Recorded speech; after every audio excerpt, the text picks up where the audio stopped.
Hola, ¿qué tal familia? ¿Cómo les va? Bendiciones, Shalom. Bueno, mi nombre es Darío Guch y acá estamos una vez más con un nuevo video de Sana Doctrina. Yo voy a continuar con el Evangelio de Pablo, ¿sí? Después de hacer este video, porque acá vi una urgencia por causa de que hay una enseñanza que subió Teología Paulina, José Carlos Alpizar, sí, creo que es así. eh, Acerca de la Trinidad en el Antiguo Testamento, ¿sí? La Trinidad en el Antiguo Testamento, ¿sí?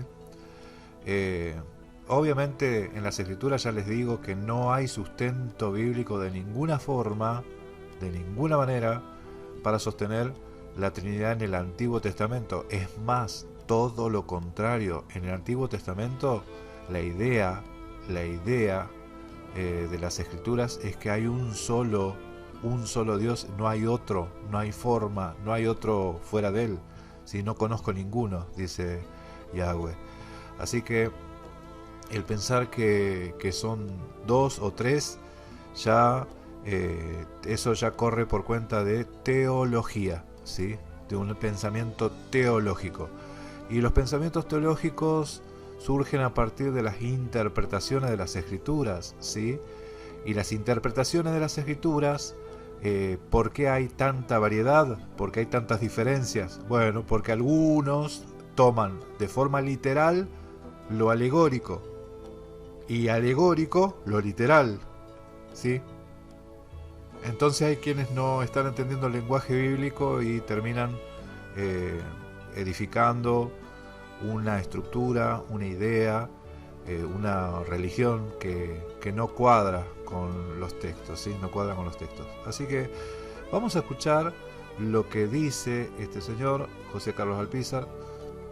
No sé, miren, yo no sé si voy a terminar en un solo video porque este video dura casi una hora y yo tengo que hacer comentarios y obviamente a veces no me cuesta dejarlo hablar porque cada cosa que dice es que tengo que comentar.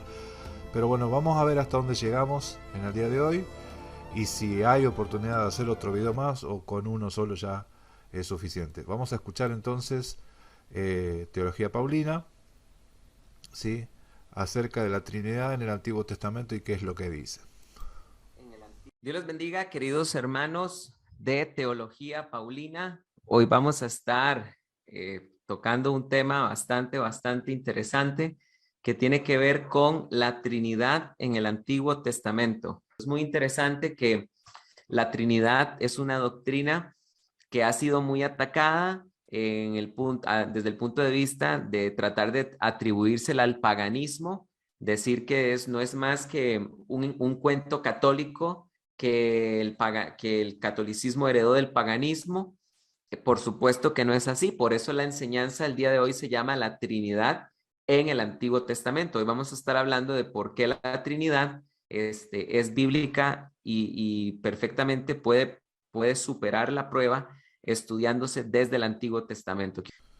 Bueno, antes de que continúe, nosotros tenemos que saber que la Iglesia Católica reconoció que ha añadido y ha agregado, ¿sí? Versículos para explicar o fortalecer una doctrina, ¿sí?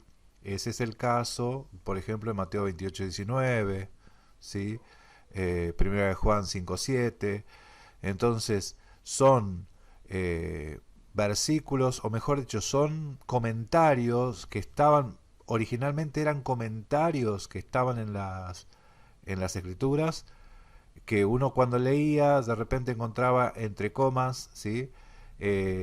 Comentarios, a veces aparecían en letras cursivas, y esos comentarios lo que hacían era tratar de reforzar un poco lo que acabas de leer, entonces te lo reforzaba con comentarios.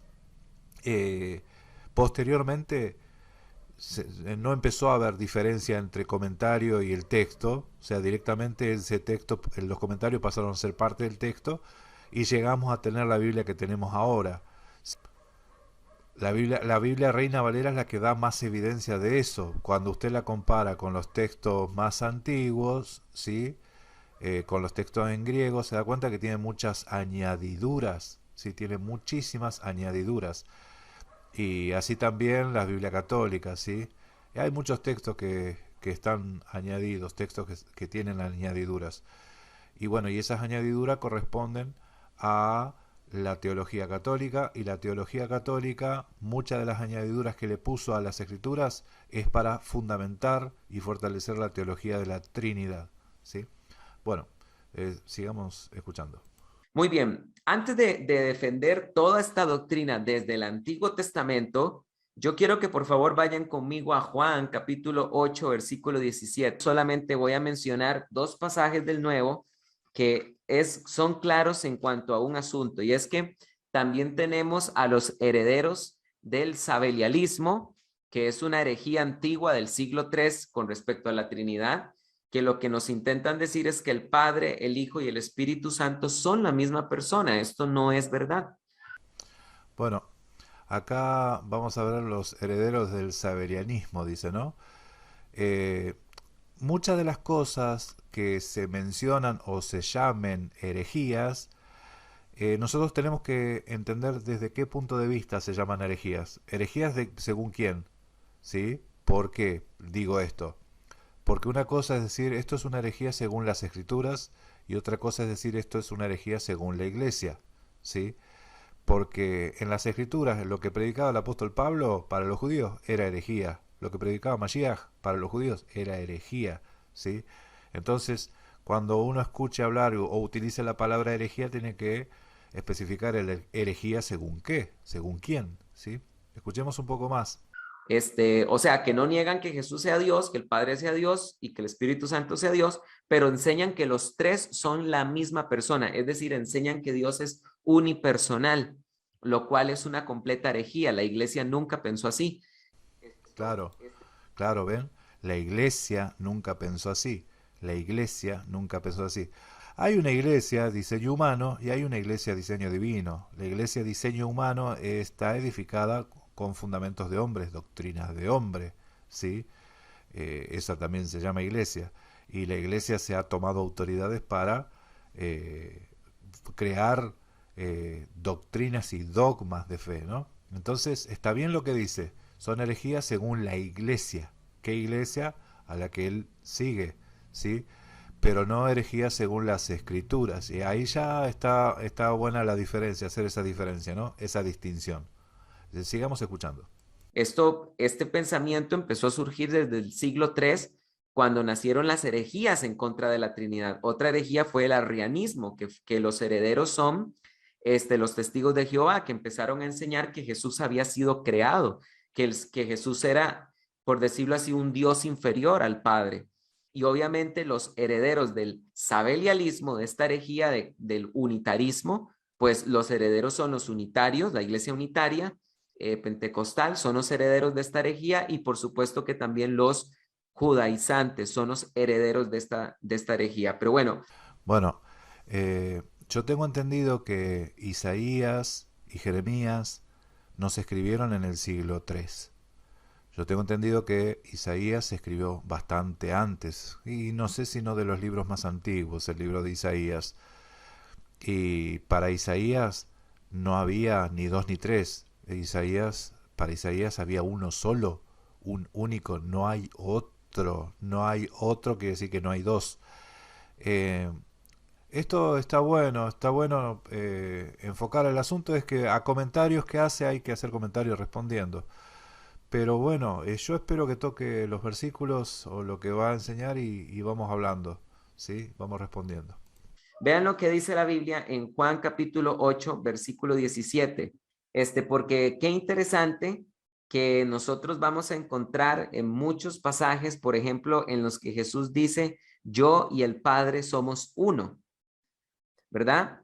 Sin embargo, la Biblia nunca dice yo y el Padre somos el mismo, sino dice yo y el Padre somos uno, así como cuando la Biblia dice en Génesis, por eso dejará al hombre a su padre y a su madre, se unirá a su mujer y los dos serán una sola carne, los dos son uno, espiritualmente hablando. Entonces, no podemos confundir las cosas. Sí, es cierto que Jesús dijo yo y el Padre somos uno, pero también Jesús dijo para que sean uno como tú y yo, Padre, somos uno. ¿verdad? Y cuando Jesús dice para que ellos sean uno, se entiende que se está hablando de que muchos conformarán uno en comunión, en acuerdos, pero eso no significa que se esté hablando de que, es claro de que se está hablando de una gran diversidad de personas, pero todos son uno. Cuando la Biblia dice que Dios es, yo y el Padre somos uno, nunca está insinuando que Dios sea unipersonal, sino está diciendo que el Padre y Jesús son uno, así como un matrimonio son uno,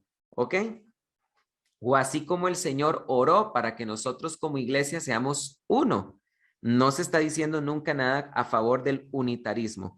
Si nosotros vamos a utilizar palabras de Mashiach para sustentar la Trinidad, Mashiach nunca habló de la Trinidad, ¿sí? Mashiach lo que dijo es que hay un solo Dios. Él dice que el único Dios es el Padre, ¿sí? Vamos a ser sinceros, vamos a ser sensatos. Las escrituras tal cual lo que se está diciendo, ¿sí? Y lo que se dice, lo que dijo Mashiach es que hay un solo Dios y ese es el Padre, ¿sí? Así que tampoco en las palabras de Mashiach en ningún momento se sostiene la Trinidad, ¿sí? En ningún momento se sostiene la Trinidad. Al margen de esto yo les voy a decir que yo creo que Mashiach es Dios, ¿sí? Mashiach es Eloah. Lo que estamos tratando de hacer es mostrar lo inconsistente que es la teología de la Trinidad, ¿sí?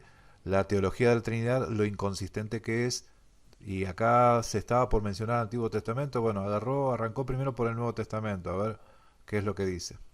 Pero la Biblia dice en Juan capítulo 8, versículo 17, dice lo siguiente. Dice así, en vuestra misma ley ha sido escrito que el testimonio de dos hombres es veraz. Vean qué interesante, porque aquí Jesucristo está citando a la ley de Moisés cuando dice en vuestra misma ley, dice, está escrito que el testimonio de dos hombres es veraz. Ahora, vean lo que dice Jesús. Yo soy el que doy testimonio de mí mismo y el Padre que me envió da testimonio de mí.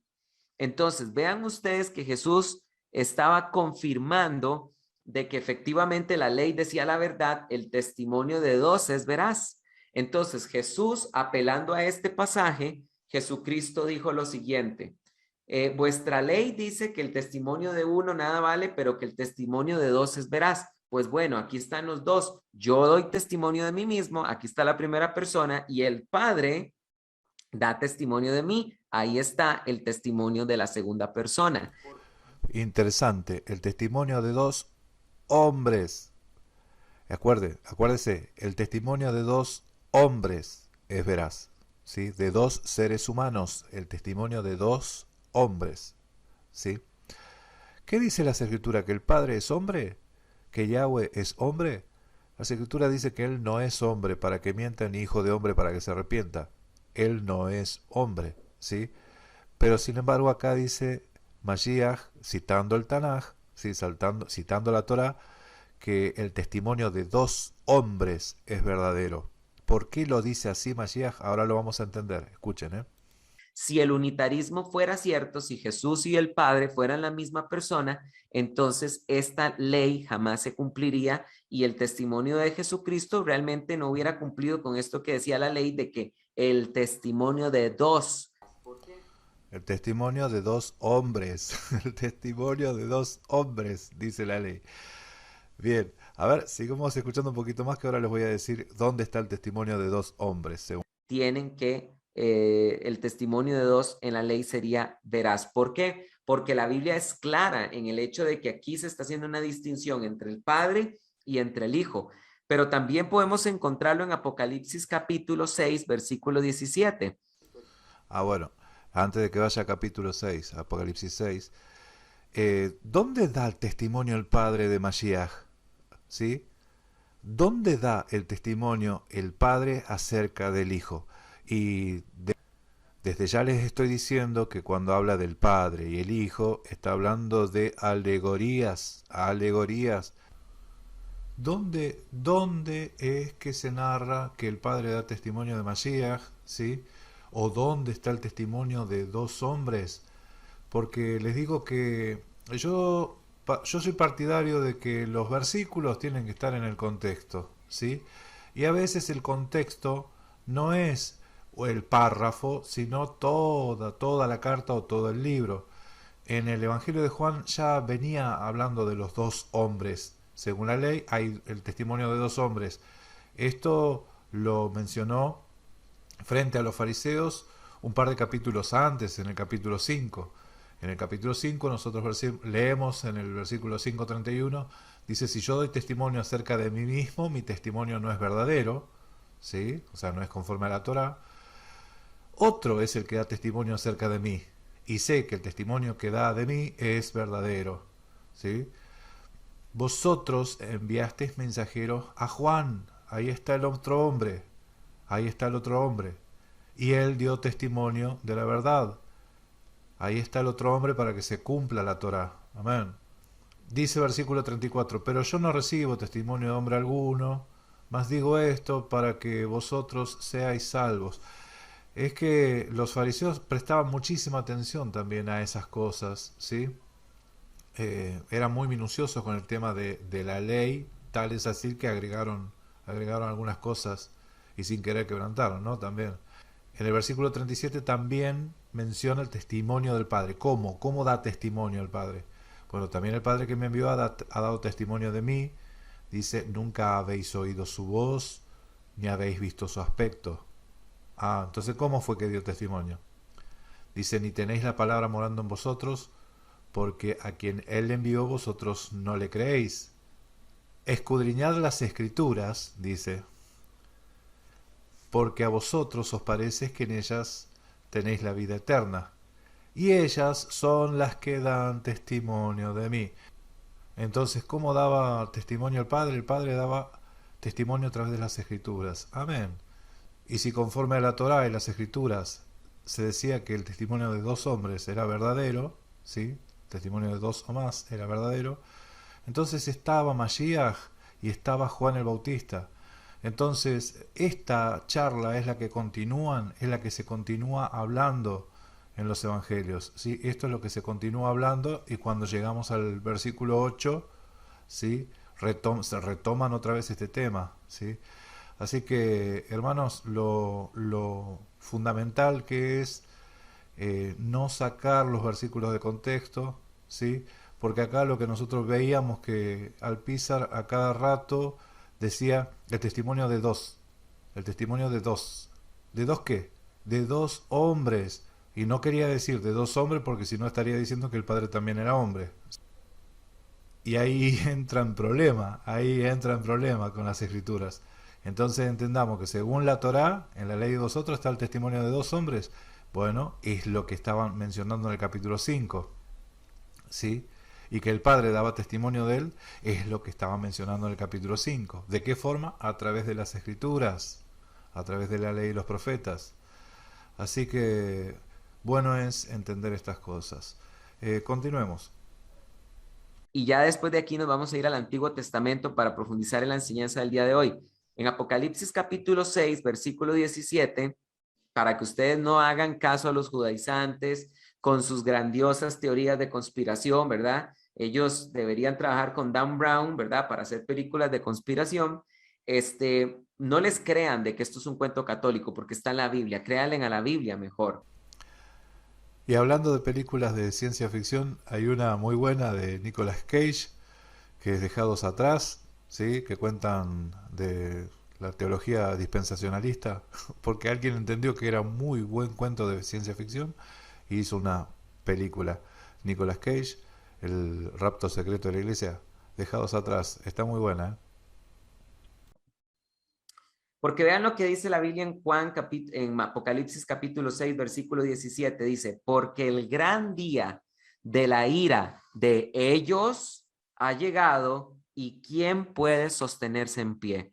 Ustedes acaban de notar lo que acabo de leer, ustedes acaban de leer cuando la Biblia dice, porque el gran día de la ira de ellos. Estoy seguro que si usted está leyendo su Biblia, desde la Biblia Reina Valera se dará cuenta que dice porque ha llegado el gran día de la ira de él. Sin embargo, yo acabo de leer porque el gran día de la ira de ellos ha llegado y quién podrá sostenerse en pie.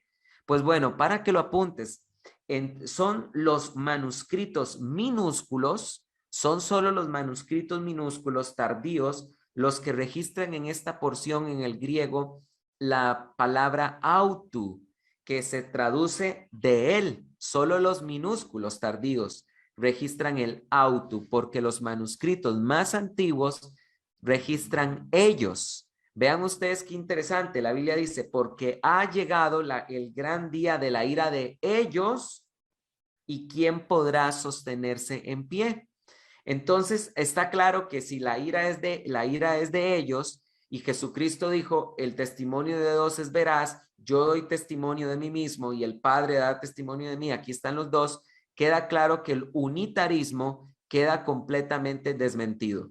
Bueno, Lo interesante de estas citas es que cuando dice los manuscritos más antiguos y no dice cuáles, ¿sí?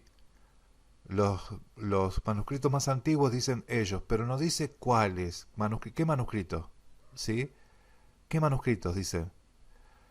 Yo les digo, Códice Sinaiticus, Códice Alejandrino, Códice Vaticano, el Códice Efraimi Rescriptus, la Pellita Siríaca y un montón de textos antiguos de los más antiguos, y los estoy mencionando, todos lo mencionan como su ira, ¿sí? La ira de él, y refiriéndose a la ira del Cordero.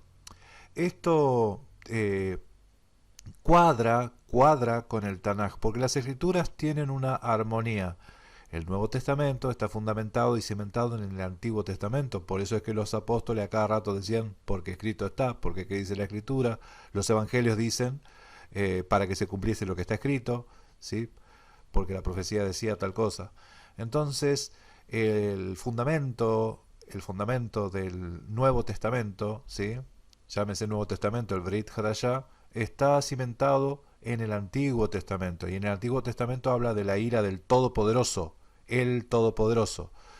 En el Nuevo Testamento nosotros encontramos Apocalipsis, que ya les digo que eso también es una alegoría, porque Mashiach no es un cordero. Entendemos que el cordero es una alegoría, ¿sí? Eh, y una visión, y Apocalipsis es un lenguaje literario apocalíptico, ¿sí? Yo no tengo problema en que diga la ira de ellos, ¿sí? Entendiendo que habla del anciano de días y del cordero, ¿sí? Como que si fuesen dos, pero están los dos sentados en el mismo trono, uno arriba del otro, ¿sí? ¿Cómo está eso? Eh, Está interesante ver cómo el cristianismo no entiende Apocalipsis, porque lo toma de forma literal lo que es alegórico. Eso me llama muchísimo la atención, ¿sí? Pero más allá de todo esto que estamos hablando, yo los textos más antiguos de los cuales hago mención, eh, los estoy nombrando. Acá dijo textos más antiguos, pero no dijo cuáles, ¿sí? No dijo cuáles. Eh, Tengo entendido que esto que está citando él está sacado de la Biblia textual edición 4, ¿sí? Eso es lo que me pasó la información un hermano, eh, pero que es una Biblia que tiene mucha tendencia dispensacionalista, me dijo. Y bueno, usted también sepa discernir los espíritus, ¿no?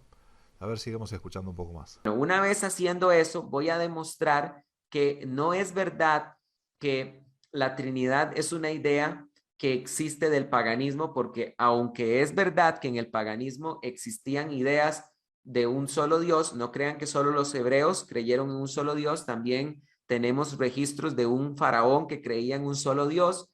También en el paganismo habían creencias de muchos dioses, habían creencias de dioses con entidad masculina, dioses con entidad femenina, y también existía la idea de triadas, de grupos de tres dioses que gobernaban. Pero el cristianismo y el judaísmo no heredaron esto del paganismo, porque esto fue enseñado por los mismos profetas hebreos y también por los apóstoles.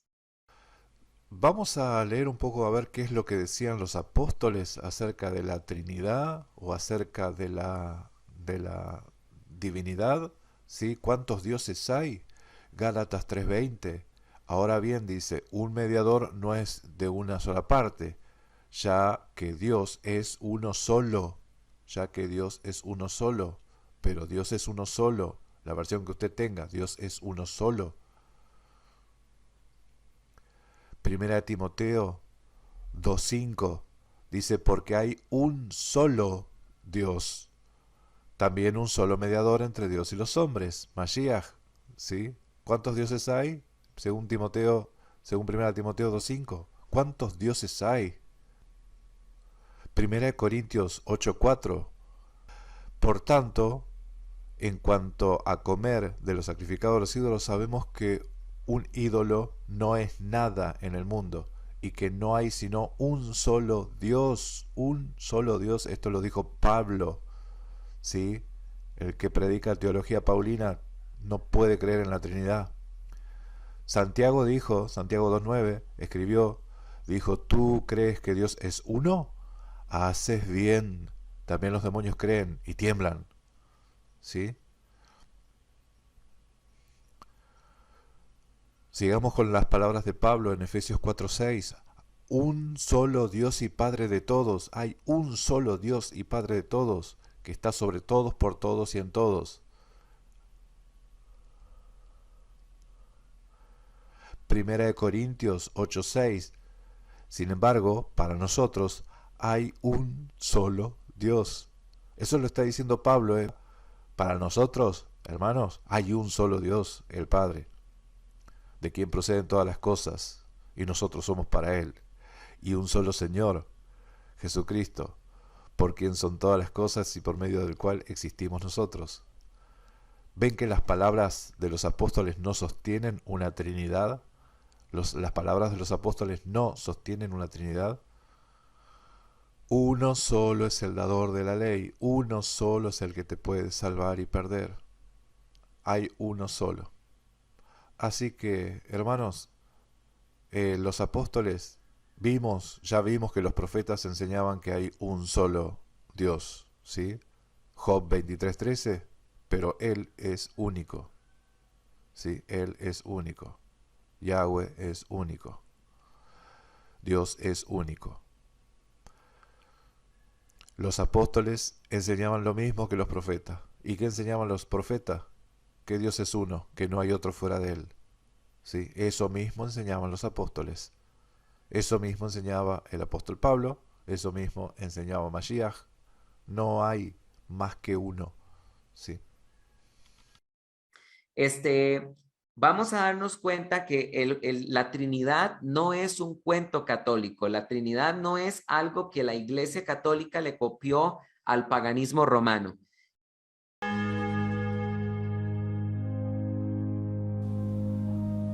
Vamos a darnos cuenta que la Trinidad no es un cuento católico, que la Iglesia Católica no la copió del paganismo romano. José Carlos Alpizar.